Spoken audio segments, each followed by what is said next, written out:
E vamos lá compartilhar a tela. Viu, pessoal? Se vocês não estiverem vendo ou escutando, como sempre, né? Vocês podem me interromper a hora que for, tá?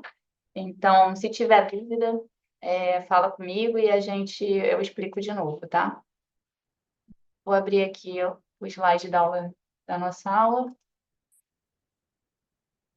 Então, na aula passada, né, eu comecei a mostrar para vocês os tipos de variáveis que são aceitos em Python. E aí eu mostrei um pouquinho, né, o que seria esse data frame, que é a tabela em Python, que aí a gente pode compará-la com uma planilha no Excel. E hoje vamos entrar realmente nos tipos de variáveis em Python. Então, o primeiro tipo de variável que nós vamos ver é o tipo string, que ele é dedicado a qualquer variável que seja um texto, tá? Um caractere de texto. Então, pode ser letras, podem ser até números do tipo texto. Então, vamos lá. As strings, né? Elas são, na verdade, uma sequência. Então, você tem que imaginar como se fosse uma lista de caracteres e você define dessa forma. Aqui a gente tem o que seria a string, que é o hello world, e o ponto de exclamação. Então, tudo isso, incluindo o espaço em branco, vai ser a string. Então, a frase inteira é considerada uma string. E cada caractere, ele tem um índice, ele tem uma posição associada, tá? Então, por exemplo, se a gente entrar lá no Google Colab, deixa eu abrir aqui.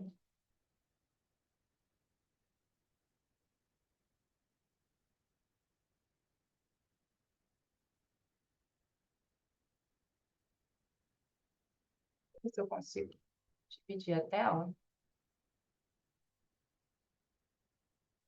Então, aqui, por exemplo, se eu colocar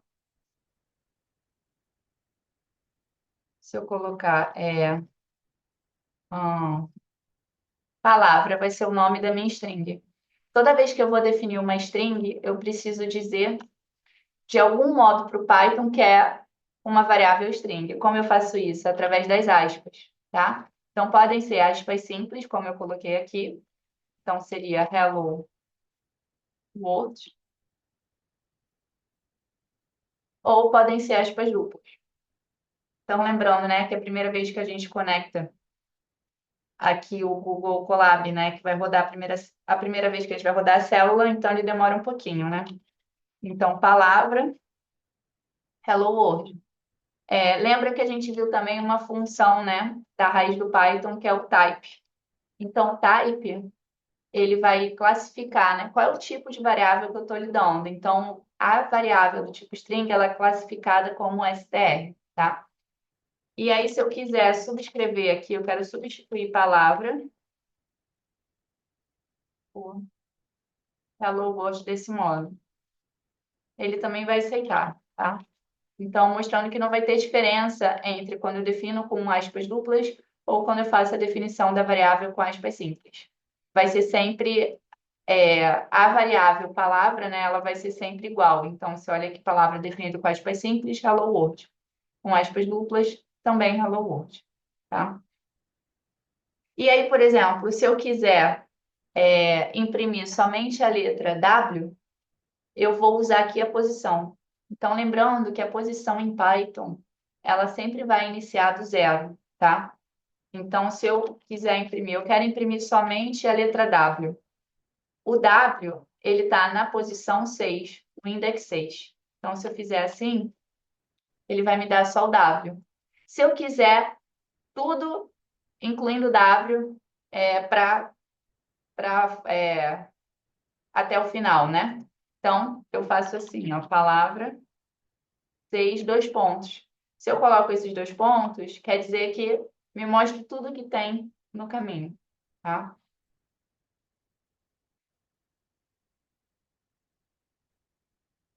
Então, voltando aqui para o nosso slide, né? Então, aqui está mostrando essas diferenças. Eu posso também usar três aspas direto. Se eu usar três aspas direto, o Python vai entender como se fosse um comentário, tá? Ele também entende. Eu também consigo colocar acento. Não recomendo a gente fazer uso de acento, nem ser cedilha. é sempre bom a gente escrever sem usar esses caracteres especiais. Então, aqui a gente já consegue brincar um pouquinho mais com o nosso Hello World. Então, por exemplo, se eu faço palavra ponto, se bem que o Capitalize ele já está, né? Não vai fazer muita diferença. Se eu colocar assim, o Capitalize ele vai colocar a primeira letra em maiúsculo. Então, se eu colocasse Amanda, ponto, Capitalize, aí ele coloca a primeira letra em maiúsculo. Às vezes a gente está fazendo, tem, na verdade, uma aplicação de Python que é bastante utilizada, que a gente chama de web scraping, né? Que é quando a gente faz a leitura de site, por exemplo, extrai o texto de alguma página da internet. E aí, às vezes, esse texto você quer somente pegar o login da pessoa, o nome lá do usuário, agora o nome da empresa. E aí, às vezes, ele, na maioria das vezes, ele vai vir com um espaço em branco. Então, que nem tem um exemplo ali, né? Então, eu boto vários espaços e coloco Boris. Vamos botar aqui B. Então, o espaço em branco, ele é contado, tá? Se eu quiser tirar esse espaço, eu posso utilizar o strip. Então, ajuda bastante. E lembra que eu falei também, por exemplo, a gente pode ter string do tipo texto.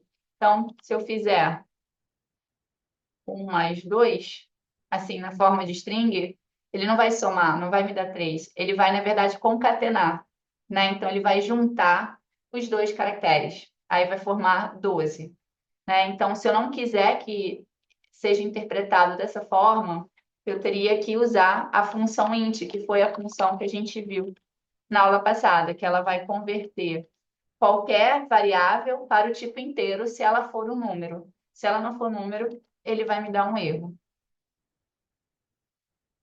Então, agora sim, tá? Agora, se eu fizer int a, ele vai me dar um erro, porque eu não tenho como transformar o a em um número inteiro. É impossível. Então, ele fala que é impossível isso, você está fazendo alguma coisa errada. E aí temos os tipos numéricos, né? Então a gente já sabe, a gente já viu que tem os valores inteiros e tem os valores reais. O real em Python, ele é classificado como tipo float, tá? Então se eu faço type 2.5, ele vai me dizer que é do tipo float. Se eu faço type 2, ele vai falar que é o tipo inteiro. Aí aqui no slide tem um exemplo ABS, né, que é para tirar o valor absoluto, né? Então ele vai e mostra só o número inteiro aqui, tira o sinal. Então temos os tipos numéricos e temos os tipos booleanos, né, que é o verdadeiro e falso, true ou false. Então a gente escreve mesmo, se eu pegar aqui type true, ele vai falar que é o tipo bool. E aí, se eu fizer o true plus false, ele soma, ele vai fazer isso aqui. Por quê? Porque o true vale 1 e o falso vale 0 em Python. Então, se eu fizer false mais false, ele vai me dar 0. Também existe o não verdadeiro, que é falso, tá? E eu posso fazer uma comparação assim. Então, eu posso chegar aqui e colocar true and false. Quando eu faço isso, eu estou fazendo uma comparação entre o lado esquerdo com o lado direito. Então, eu falo, esse lado aqui, ele é verdadeiro. O AND, ele obriga que os dois lados sejam verdadeiros da comparação para que a resposta seja verdadeira. Só que nesse caso, está falando que é falso. Então, o resultado disso aqui será falso. Eu posso não me limitar a somente duas comparações, eu posso colocar mais uma aqui. Mas vai continuar sendo falso, porque tem um falso aqui. E aí, se eu não quiser, se eu quiser, na verdade, ampliar aqui as opções, né, o leque de possibilidades, eu coloco um OR. Quando eu faço um OR, o que que eu estou falando? Eu estou falando que aqui é verdadeiro ou falso, tá? E aí, tanto faz esse lado aqui. Agora, para tudo ser verdadeiro, esse lado aqui, obrigatoriamente, aqui tem que ser verdadeiro, e esse lado aqui tem que ser verdadeiro. Então, aqui eu vou ter a resposta verdadeiro. Por quê? porque esse lado aqui vai estar sendo respeitado a condição. Então, vai dar um verdadeiro. Um verdadeiro dá verdadeiro.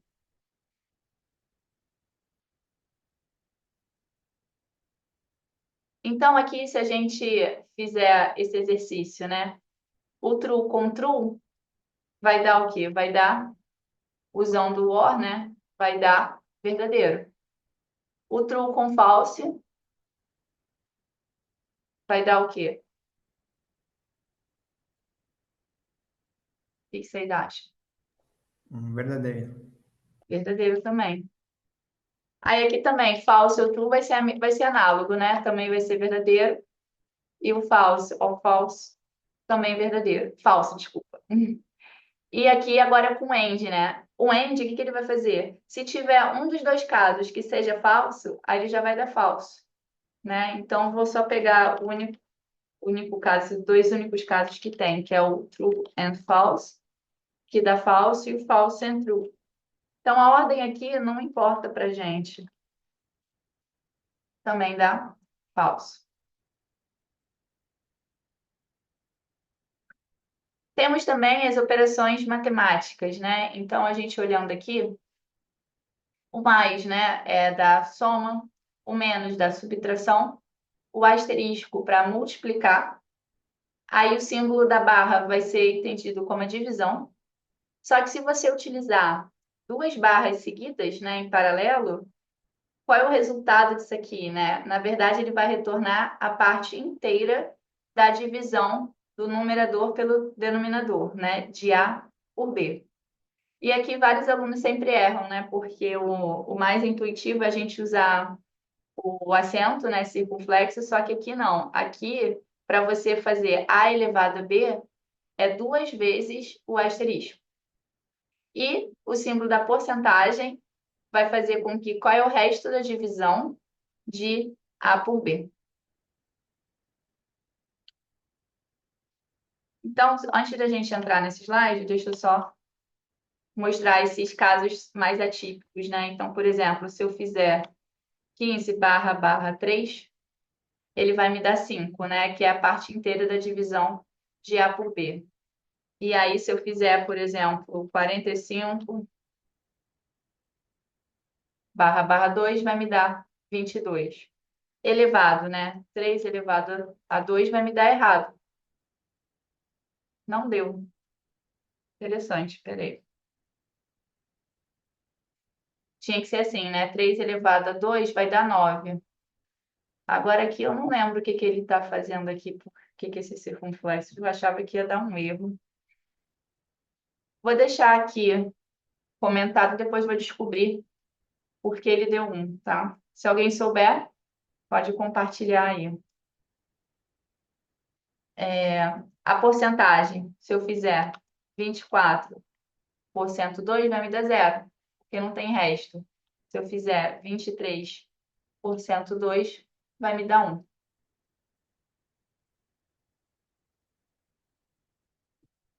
E aí, o que são valores falsos em Python, né? Então, se a gente tem um false, é fácil a gente reconhecer um valor falso, né? Mas existem outras formas de você representar o que seria um valor falso. Então, constantes definidas para serem falsas, none e false, obviamente. Então, none, ele reconhece. Se eu escrever none, você vê que ele já está com escrito em azul, né? Já é uma palavra reservada do Python. Isso aqui representa falso. Zero de qualquer tipo numérico, né? Porque lembrando que false é zero. Então, o zero ele representa um valor falso. Sequências vazias também representam valores falsos. Isso aqui é muito útil para a gente quando a gente estiver trabalhando com data frames na parte de leitura de arquivos, né? Então, a gente vai trabalhar com isso mais à frente. E a gente consegue fazer comparações, né? Além de a gente usar o and o or, né? A gente pode comparar um lado com o outro, né? Então, eu disse para vocês, o igual em Python, ele não representa o igual matemático, ele é o igual de assignação. A Letícia compartilhou aqui.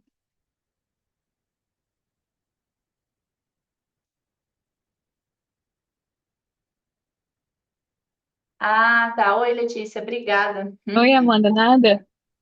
por compartilhar essa informação aqui, ó, gente. Lembra então que o 3 elevado a 2 ele deu 1, porque na verdade isso aqui é uma operação em Python também, né? Ele não está representando a exponenciação, ele é o operador x OR bit a bit, o bitwise exclusive OR.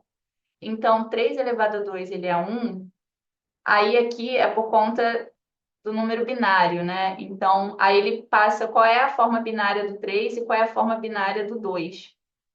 E aí o resultado aqui vai ser 1 em decimal. Ah, tá. Tá esclarecido. Obrigada. Então, aqui, olha, o igual, então, se eu faço A igual a 2, né? Eu não estou falando, eu não estou perguntando se A de fato é igual a 2. Eu estou falando que A recebe o valor 2, é uma assignação, fazendo uma declaração de variável, né? Então, A aqui ele guarda o valor 2. Agora, se eu faço A igual a 2, a resposta é verdadeira. Eu estou fazendo uma comparação. Então, eu estou perguntando, um lado é igual ao outro? Né? Então, isso aqui é comparação. Eu posso perguntar, A é diferente de 2? Ele vai me dar falso, porque A está guardando o valor 2. Então, eu posso comparar também se o valor é maior, menor, né? Maior igual ou menor igual. Então, é bem intuitivo isso, né? Então, se eu pego, 3 é maior que 4, ele vai falar que não. 3 é menor que 4, ele é. 3 é menor ou igual a 4? Também. Então, eu posso também perguntar, 4 menor ou igual a 4? Sim, também vai me dar a resposta verdadeira.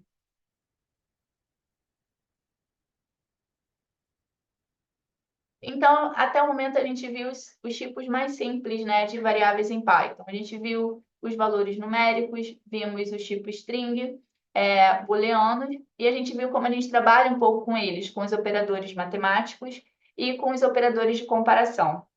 Agora a gente vai ver os tipos de sequência, que são lista, tupla e o range. Então, agora a gente está pensando em conjuntos de dados, a gente não está olhando mais a variável individualizada. Então, o que que é uma lista, né? A lista em Python, ela é muito versátil. Imagina ela sendo um conjunto, é uma variável que vai guardar um conjunto de dados. E não necessariamente esse conjunto tem que ser do mesmo tipo, que é fascinante. Mas você pode considerar sendo do mesmo tipo. Então, aqui no exemplo, né? Para eu definir uma lista, ela vai ser com os colchetes. Então, aqui eu venho e boto, sei lá, banana, maçã e abacaxi. Isso aqui é um tipo lista.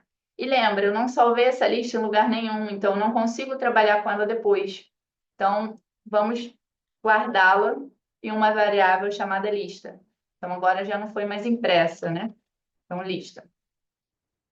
Existem operações que a gente pode fazer com a lista. Então, por exemplo, o len, a função len, ela vai me dizer quantos elementos tem nessa lista, qual é o comprimento da lista. Esse len é de length, em inglês, né? Então, se eu pego len lista, ele vai falar que é 3. Essa lista contém 3 elementos. E eu posso fazer uma pergunta. Essa lista ela tem abacaxi? Então, como é que eu faço essa pergunta? Eu faço assim, ó, abacaxi em lista. Aí ele fala assim, ele dá a resposta verdadeira. Aí se eu fizer abacate em lista, aí não tem abacate, ali dá falso. Se eu quiser incluir o abacate nessa lista, a gente tem um meio de fazer isso, que é utilizando o método append. Então, se eu fizer lista.append, abacate. Então, agora o abacate ele foi inserido na última posição da lista. Então, o append ele sempre vai fazer isso. Ele vai adicionar o que está aqui dentro da lista. E aí, lembra que eu disse, né? A lista. Vamos usar o type só para ver como é a lista classificada em Python. A list em inglês.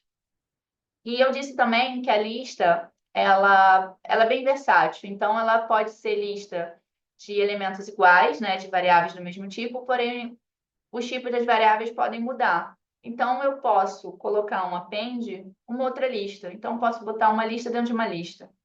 Então, lista.append.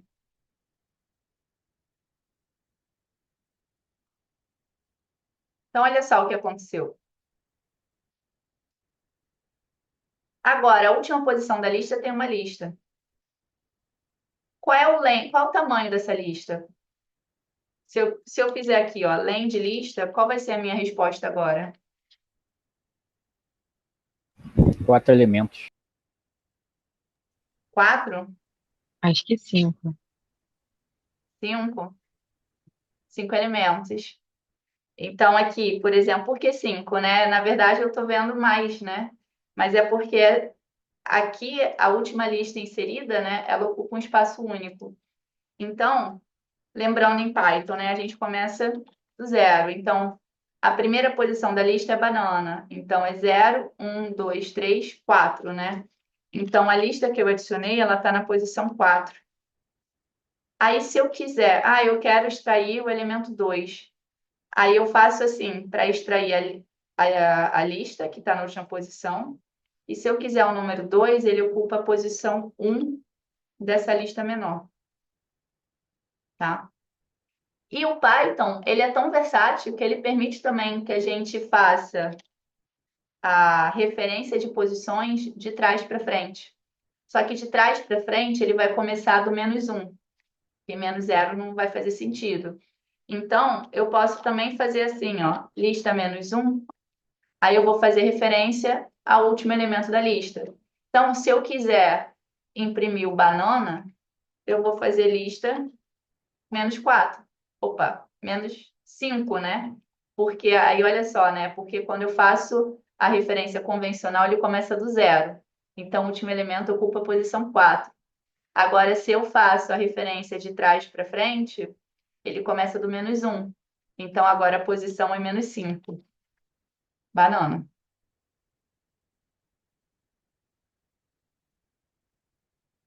Então, aqui está mostrando isso no slide, né? Eu tenho essa lista aqui. Então, todos os elementos da lista e também da string, tá? Ou de qualquer outro conjunto em Python, eu consigo fazer a referência àquele elemento, tanto indo da frente para trás, quanto de trás para frente, né? Então, eles vão aceitar o índice positivo e o índice negativo também. Então, operações com listas. Vamos reproduzir isso aqui. Então, eu tenho uma lista chamada Beatles.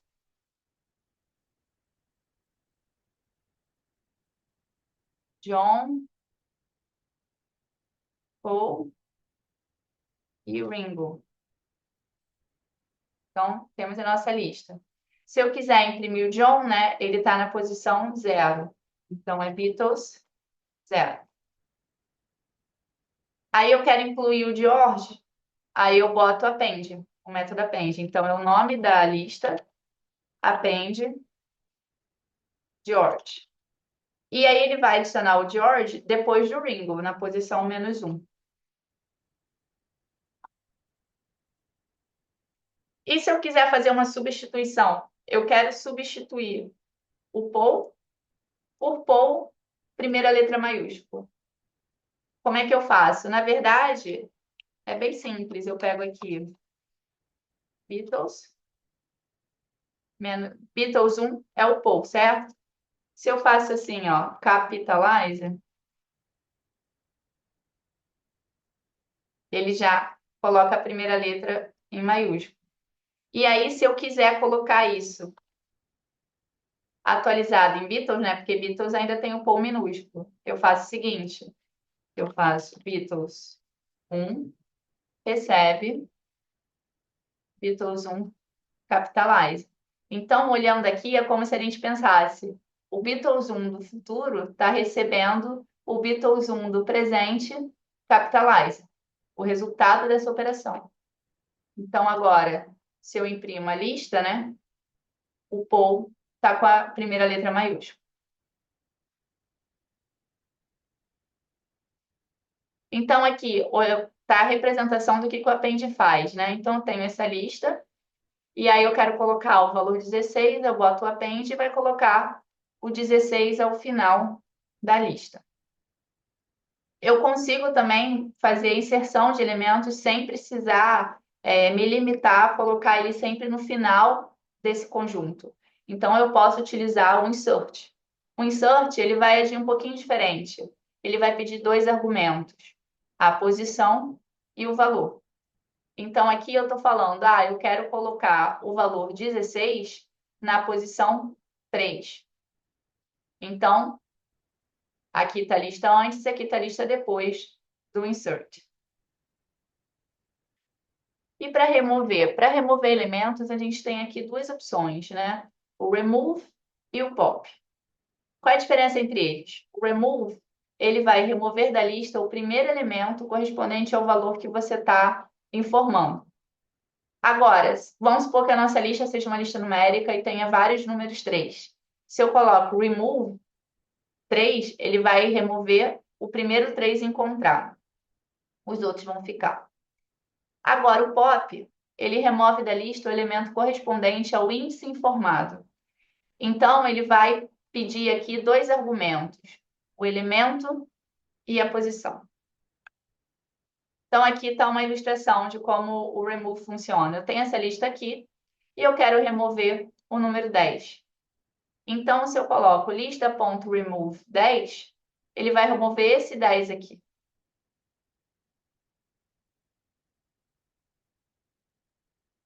Eu queria ver rapidinho, gente, se eu consigo.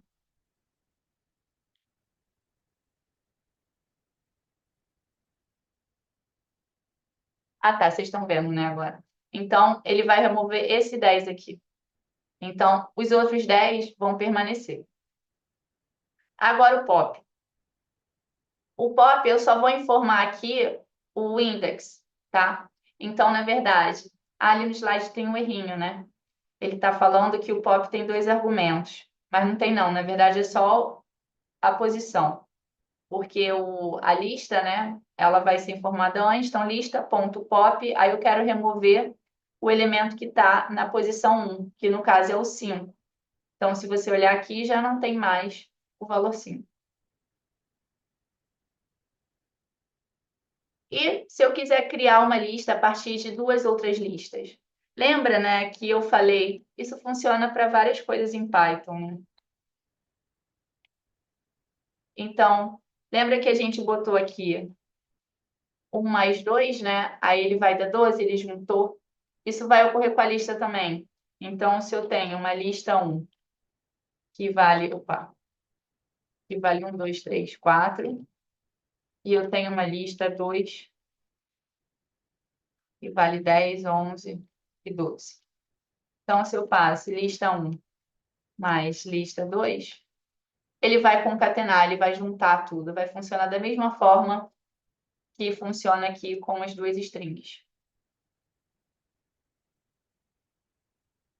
Bom, esse é o tipo de lista, né? A gente agora vai ver outro conjunto de dados que é chamado de tupla, que eu comentei um pouquinho na aula passada. As listas e as tuplas, elas são parecidas também, a tupla também guarda o conjunto de valores. A tupla também pode receber quaisquer tipos de elementos, e os elementos também eles são acessados dentro da tupla de acordo com a posição que cada elemento ocupa. Então, quais são as formas de eu identificar se eu tenho uma tupla ou uma lista, né? Uma das formas de você conseguir diferenciar é exatamente na definição, né? Então, quando eu estou declarando uma lista, eu uso colchete. Quando eu estou declarando uma tupla, eu uso parênteses. E outro modo também de eu entender a diferença entre esses dois conjuntos de dados é que a lista, como a gente viu, a gente pode substituir valores, a gente pode eliminar valores de várias formas, a gente pode adicionar valores na lista. A tupla não. Uma vez que você definiu a tupla, você não pode manipular os elementos dentro da tupla. Por isso também que, pelo menos na nossa área, né, na minha área de engenharia, É muito difícil, eu quase nunca trabalho com tupla, a não ser para programar funções, né? Para na hora da função retornar, aí ela retorna quando é mais de uma resposta, né? Ela retorna na forma de tupla. Então, quando a gente está usando funções já programadas de algumas bibliotecas de Python, é sempre o output, ele sempre vem na forma de tupla, mas fora isso, é bem raro a gente trabalhar com as tuplas. Então, aqui está um exemplo, né, da definição de tupla. Então, se eu pegar, eu quero definir uma tupla. Então, A é uma tupla, então a gente vê a diferença aqui. Então, A é uma lista, ó. Então, você já vê pela forma de definir, né, abrir e fechar o conjunto, eles já são diferentes. A gente pode checar o tipo da variável também com a função type. Agora, se eu quiser acessar os elementos, eu quero acessar esse elemento 3, eu vou fazer A2, né? Então, seria A2, eu acesso o elemento 3. E se eu quiser, isso é uma observação importante, se eu, por alguma razão, eu quero definir uma tupla de um único elemento. Apesar disso não fazer muito sentido, às vezes é necessário. Então, se eu fizer B recebe 2, o B é um valor inteiro. O parênteses aqui sumiu, tá? Então, se eu perguntar quem é B, opa, B maiúsculo não existe. Ele vai falar que B é um tipo inteiro. Então, se eu defino uma tupla de um único elemento dessa forma, eu não estou definindo uma tupla, tá? Esse parênteses simplesmente ele é ignorado. Então, para que isso não ocorra, eu boto a vírgula. O B agora é uma tupla, tá?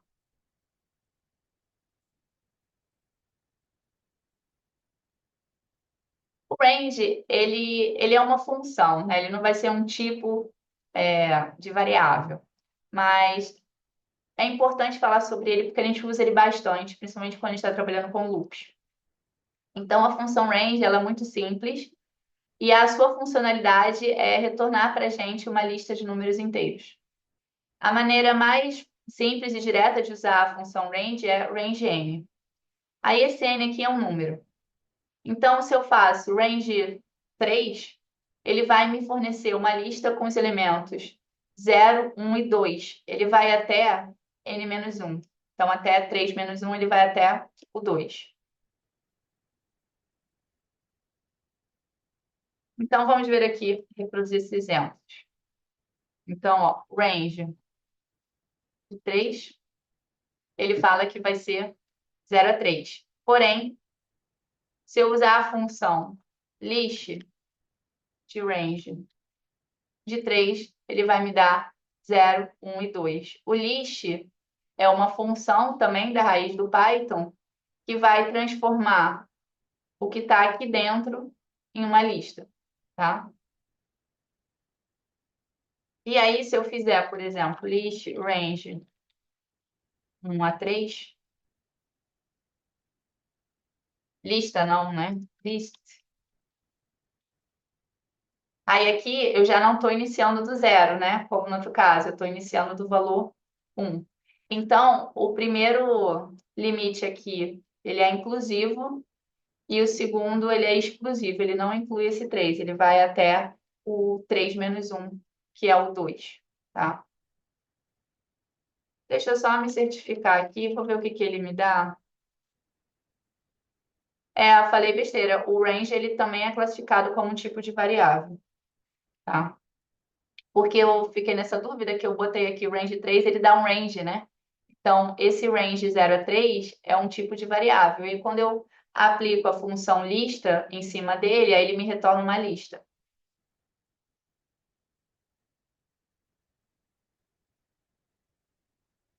Bom, até o momento, a gente comentou aqui sobre conjuntos, né, de dados variáveis, nas quais os elementos que esses conjuntos guardam, eles são acessados pela posição que eles ocupam nesse conjunto de dados, né? Então, tanto na lista quanto na tupla, e no range também, quando a gente converte ele ali para lista, né? A gente acessa os elementos desse conjunto pelas posições. Agora a gente vai ver um novo tipo de variável em Python, que é chamado de dicionário, no qual a ordem de inserção dos elementos dentro do dicionário não importa. Então, os elementos eles não são mais acessados pela posição que eles ocupam nesse conjunto, mas eles são acessados de outro modo e a gente vai ver como.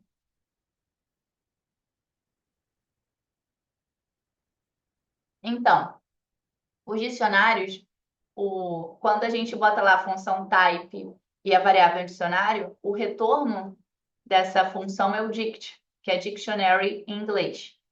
Então, os dicionários eles são estruturas de dados que implementam mapeamentos. Eles são coleções de itens e seus elementos são armazenados de forma não ordenada. E aí, cada elemento vai ser um par, na verdade, é um par de uma chave e o seu valor. A chave, ela serve para indexar determinado elemento no dicionário. Então, a chave é a identidade ali daquele elemento. E o valor, ele pode conter qualquer outro elemento ou tipo de dado que será representado por essa chave. Então, a chave, ela guarda o que você quiser. Ela pode guardar um dicionário, ela pode guardar uma lista, ela pode guardar um número sozinho, um nome de uma pessoa. Agora, um dicionário ele não pode ter duas chaves iguais, porque a chave é o que vai fazer com que você acesse uma informação lá dentro, que é o valor. Então, se você tiver mais de uma chave no mesmo dicionário, vai ficar confuso isso. Como é que você acessa essas informações sem ter, com toda certeza, né? Não é possível, tá? Então, a chave, ela é única. Então, vamos ver aqui. Por exemplo, como é que eu defino um dicionário, né? Então, vou botar aqui dic. O dicionário ele é definido por chaves, tá? Então, eu abro chaves e aí eu vou escrever aqui city, dois pontos, Paris. Population, dois pontos, 2.141.000. Ah, em Python, deixa eu só mostrar uma coisa. Isso aqui facilita bastante quando a gente está trabalhando com números grandes, né? Então, se eu quiser escrever 1 bilhão, eu posso usar o underline. Isso aqui me ajuda. Então, o Python ele simplesmente ignora esse underline, mas para a gente, usuário, facilita bastante, tá? Então, dic. Aí, olha só como o dicionário ele é representado, né? Esse dicionário aqui, ele tem duas chaves, city e population. E dentro de cada chave contém um valor. O city guarda o valor Paris e population guarda o valor aqui 2.141.000. E aí a gente pode fazer a pergunta, né? Qual é o comprimento desse dicionário? Que nem a gente fez na lista, vai ser 2, porque o dicionário ele vai contar como os pares. Quantos conjuntos de chave e valor eu tenho nesse dicionário? Nesse caso, são 2. Então, eu posso perguntar aqui, len de dic é 2. E eu posso fazer a pergunta: certa chave pertence ao dicionário? Que nem a gente fez anteriormente em lista. Então, por exemplo, cite indique, ele fala verdadeiro. Sim, essa chave existe nesse dicionário. Agora vamos ver aqui algumas operações, né? Então, tá, não consigo copiar. Então, vamos lá, vamos escrever. Instruments recebe, vamos botar o dicionário aqui, John, dois pontos, guitar, Paul, dois pontos, Bass. E aí, se eu quiser, por exemplo, eu quero recuperar, lembra, né, que eu disse que a posição aqui no dicionário, ela não importa. Então, se eu quiser recuperar o valor guitar, se eu escrever instruments posição 0, ele vai me dar um erro. Ele não entende. Então, quem eu tenho que procurar aqui? Eu tenho que procurar a chave, John. Então, se eu quiser pegar o BES aqui, eu faço instruments. Pô. E aí, o dicionário ele é mutável. Eu consigo substituir elementos também. E eu consigo eliminar, enfim. Então, se eu quiser substituir, se eu quiser, na verdade, criar um novo conjunto chave-valor, que é o que tem aqui, né? Instruments Ringo recebe drums. Então, vamos lá. Instruments. Que é uma chave que não existe, tá? Então, eu estou criando ela agora. E essa chave Ringo, ela recebe, ela vai guardar o valor drums. Então, se a gente olhar aqui, quem é instruments? Agora, o meu dicionário, ele tem comprimento 3, né? Ele guarda 3 conjuntos chave-valor. Se eu quiser deletar alguma chave, eu uso del. Então, del instruments, eu quero deletar a chave John. Aí, eu não vou ter nem o John e nem o guitar. O guitar vai embora.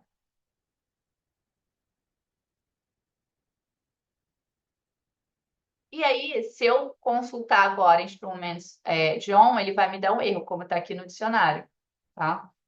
Agora, por exemplo, para eu evitar esse erro, sei lá, toda vez que a gente tem um erro, né, ele vai interromper a execução do programa. Então, se eu quiser apenas conferir se essa chave existe ou não, eu posso utilizar o get. Então, eu posso fazer o seguinte: instruments.get John.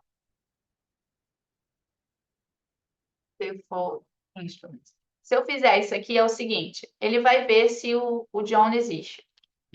Aí não existiu, então ele vai imprimir aqui o default instrument.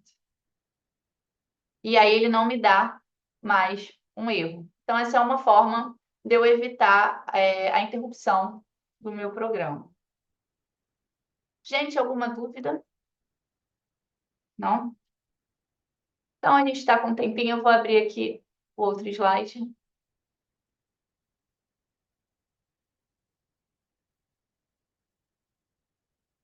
Oi, Tamara. Oi, Gabriel. Não tinha visto vocês aí na aula. Boa tarde. Oi, Amanda, tudo bem? Tudo bem? Deixa eu só baixar aqui.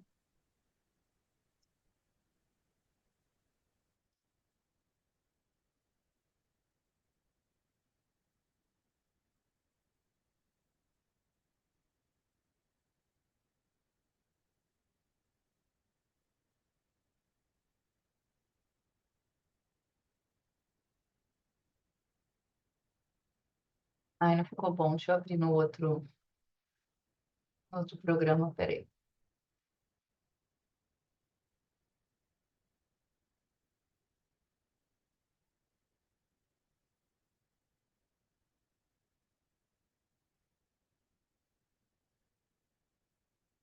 Tá. Bom, vetores, né? Então, até o momento, a gente já viu as listas, que as listas elas são muito versáteis. A gente pode trabalhar com valores numéricos nessa lista, porém, uma grande vantagem da lista acaba sendo, em alguns momentos, uma desvantagem. Por quê? Pelo fato dela poder guardar elementos de diferentes tipos, ela acaba consumindo mais memória, às vezes, em algumas, para você trabalhar cooperações com a lista, dependendo do caso, às vezes demora muito, porque ela demanda mais memória ali, porque o Python ele tem que entender que tipo é esse que está guardado ali na lista, né? Agora, quando a gente está trabalhando explicitamente com vetores, é mais indicado a gente utilizar um tipo específico para guardar esses elementos. Então, para isso, a gente precisa fazer uso de uma biblioteca do Python, que até o momento a gente não estava usando, que é a biblioteca NumPy. Então, o NumPy, ele é a biblioteca para você trabalhar com matrizes multidimensionais, que é o que é chamado, né? Então, o NumPy, ele é a base da computação numérica no Python. E é muito utilizado para a gente resolver problemas matemáticos e científicos pela programação em Python. E qual é a vantagem aqui de trabalhar com vetor e não com lista? A vantagem é que o vetor, quando você trabalha com tipo NumPy, ele vai permitir que você guarde um conjunto de elementos sempre do mesmo tipo, tá? Ele não vai permitir que você vá misturar os tipos de elementos. Isso acelera bastante as operações com ele. Além disso, existem várias funções da própria biblioteca NumPy que já estão otimizadas, então os cálculos que você faz com os vetores, com as matrizes, é muito mais eficiente, é muito rápido. Então, é sempre recomendável que você trabalhe com o NumPy, né, quando você está trabalhando com vetor, do que na forma de lista. E aqui, vamos lá. Deixa eu mostrar aqui como a gente chama, né, como a gente cria um vetor. Primeiramente, eu tenho que importar a biblioteca NumPy. Aqui, né, dá até a sugestão, NumPy é NP. Bom, a abreviação de NumPy é NP, mas a gente pode colocar qualquer coisa. É que acabou ficando, se convencionou usar essa abreviação. Então, se eu quiser, por exemplo, eu posso converter uma lista para um vetor. Então, vamos lá. A é uma lista 12, 13, 15. NP Array, então eu estou usando a função array para essa lista. Aí, repare, a saída é um array. Isso aqui, se eu colocar type NP Array, ele vai falar que é do tipo NumPy ND Array. É um vetor do tipo NumPy, tá? E aí, olha só o que eu estou fazendo.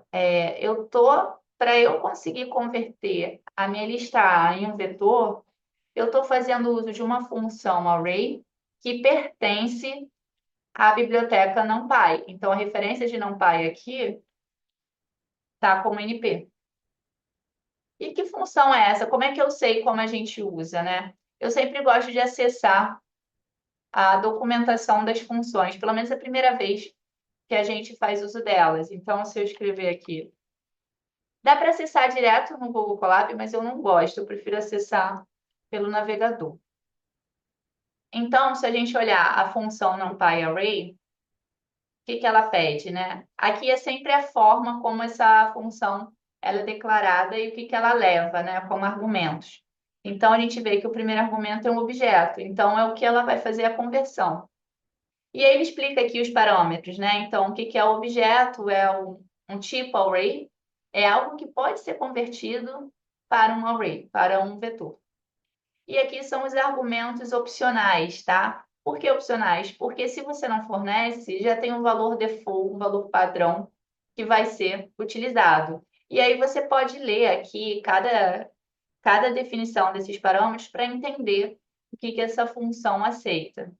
E o que ela retorna? Ela retorna um array, um objeto tipo array, que vai satisfazer os requerimentos informados na chamada da função.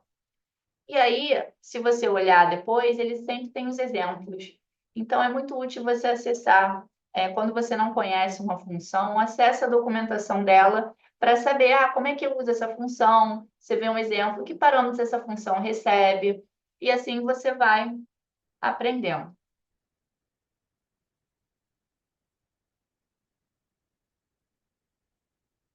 Então, vamos voltar para o nosso slide.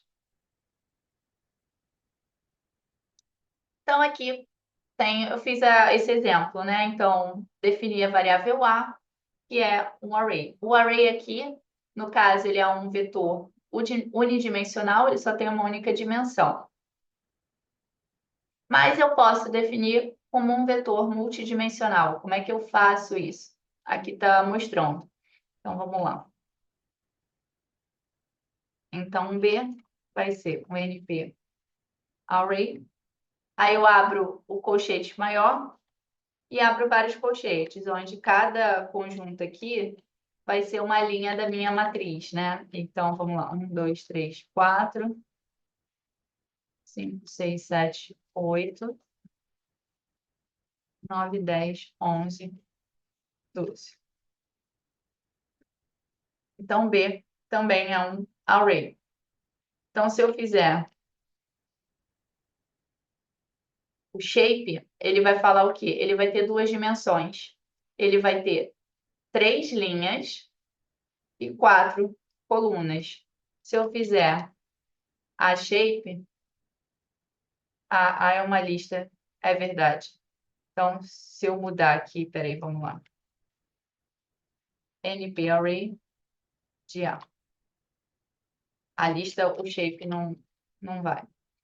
O shape de A, aqui é a tupla, né? Eu nem me liguei, estamos vendo tuplas. Vai ser uma tupla de um único elemento, 3, porque ela não tem a segunda dimensão. Então, só tem uma dimensão. Por isso que eu falei que o A seria unidimensional, tá?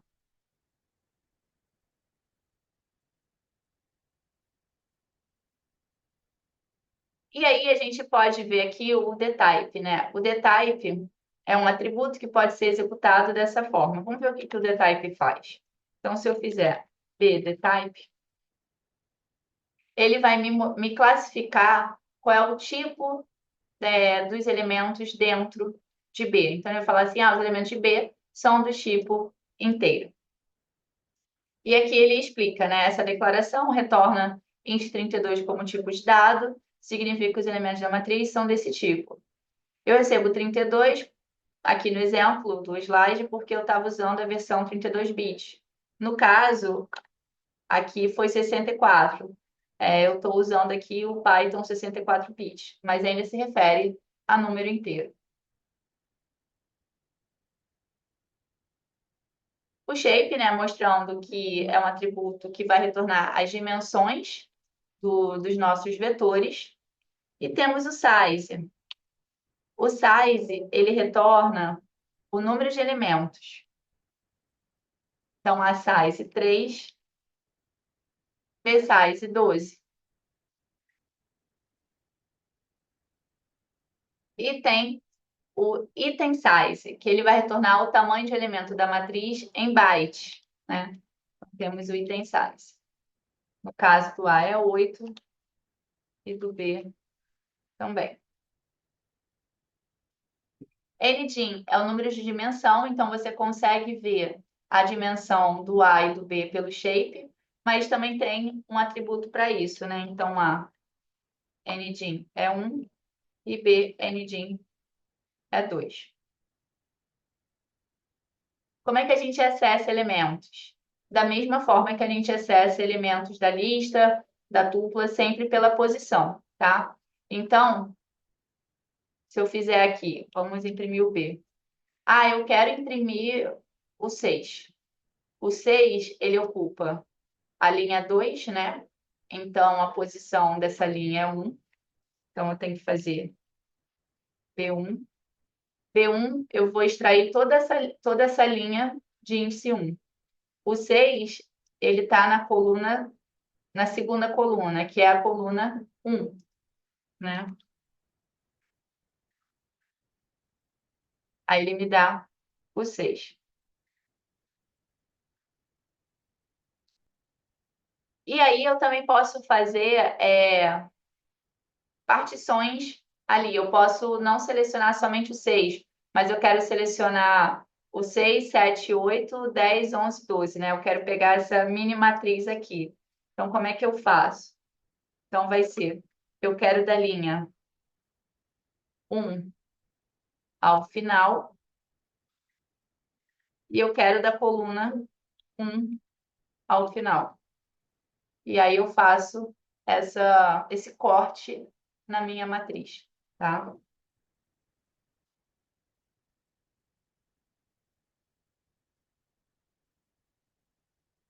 E aqui está mostrando uma outra forma de eu fazer isso, que eu peguei o final, né? Que aí é mais fácil. Mas se eu quisesse, por exemplo, se eu pegar aqui o B, eu estou pegando ali no slide essa matriz aqui, né? 2, 3, 4, 6, 7, 8. Então, vamos lá. vai ser da coluna 1. Eu faria assim, né? Da coluna. Não, da linha, desculpa, da linha 0 até a linha 1. Só que se eu boto um aqui, ele não vai imprimir. Então tem que ser até a linha 2. Aí não inclui a segunda linha. E aí eu vou pegar da coluna 1 até a última. Então eu poderia colocar a coluna 4, né? Pode ser assim ou assim. Por que 4, né? Porque eu tenho a coluna, ele vai até a posição 3, né? 0, 1, 2, 3. Então, a 4 ele não inclui a 4. Então, ele vai da 1 a 3 imprimindo a coluna 3. Mas eu acho que quando inclui a última coluna, a última linha, eu acho mais fácil só colocar os 2 pontos e segue a vida.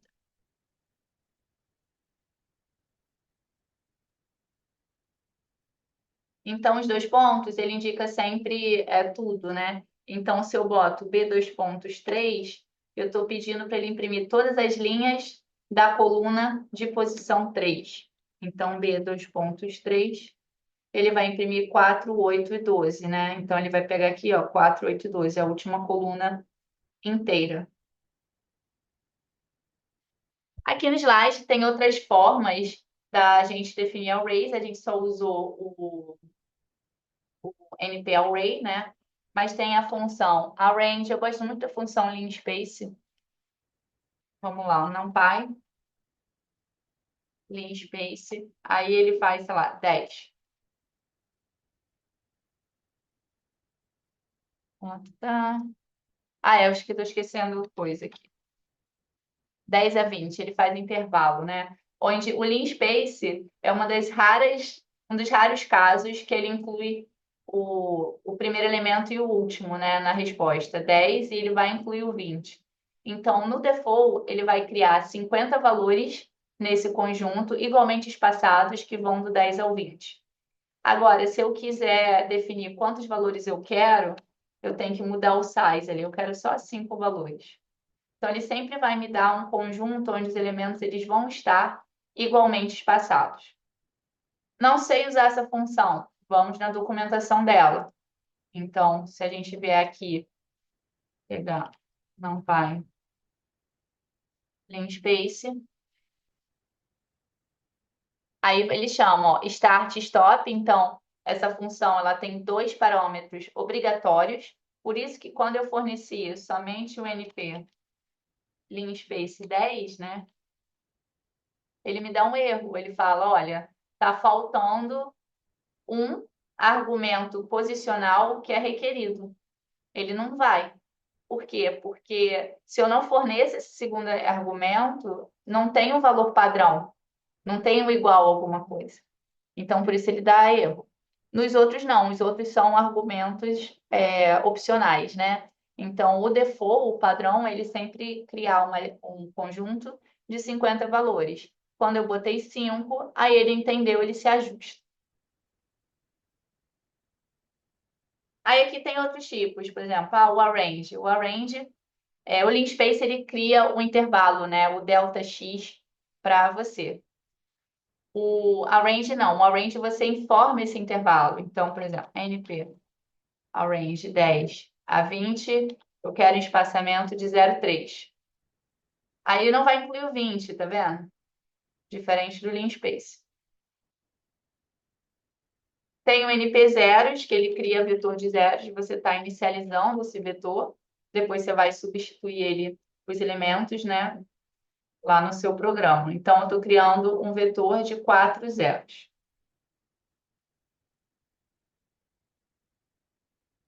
Então, aqui, depois vocês dão uma olhada, aqui é para gerar números que seguem a distribuição normal. Então, deixa eu só botar isso aqui, que essa função é legal.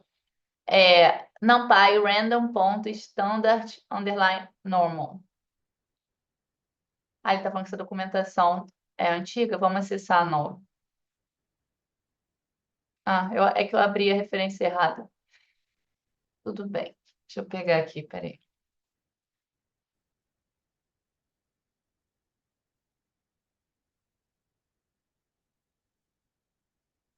Então, random, ponto standard normal. Aí eu boto aqui, eu quero que você me dê 10 valores aleatórios que seguem a distribuição normal.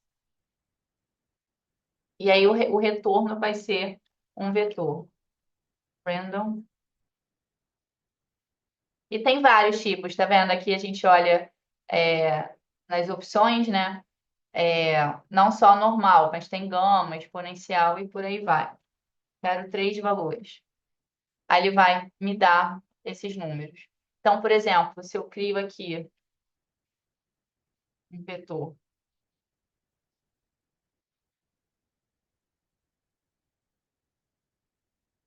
3.000 elementos, né? E aí, se eu quiser... Deixa eu fazer um plot aqui, né? Então, eu vou só para a gente ver essa distribuição normal.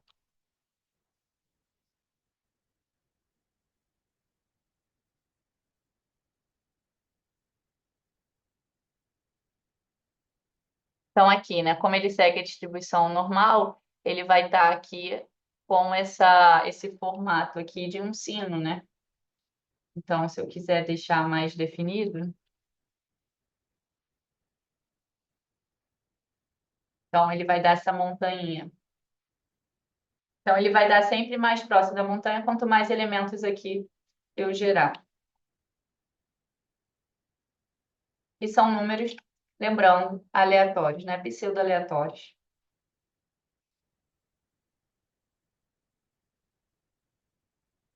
Bom, pessoal, vamos parar por aqui hoje, para a gente depois entrar na próxima aula com essa parte do debugging, que aí já é outro assunto. Dúvidas, comentários, tá tudo certo? Tudo certo, Amanda. Então, beleza, Letícia. Deixa eu mostrar aqui para vocês que nos desafios, os desafios que vocês vão ter para a semana, vocês possivelmente vão precisar usar o loop for e o condicional if. Então, eu coloquei aqui dois notebooks que explicam, né, para quem não programa ainda em Python, está aprendendo do zero aqui, para vocês consultarem caso o exercício vocês sintam que vai pedir o uso do loop ou o uso da condicional, tá bom? Então, eu vou abrir somente esse primeiro desafio e o desafio da NumPy eu vou lançar para a próxima semana. Professora, os Oi. desafios eles estão com as datas erradas, tá? Então, Para né? 24. Sim, eu vou. Obrigada aí por lembrar, eu vou corrigir, tá? Eu já corrijo já. E eu vou fazer o seguinte: eu vou corrigir a data, mas eu já vou abrir aqui os breakout rooms para vocês começarem a fazer.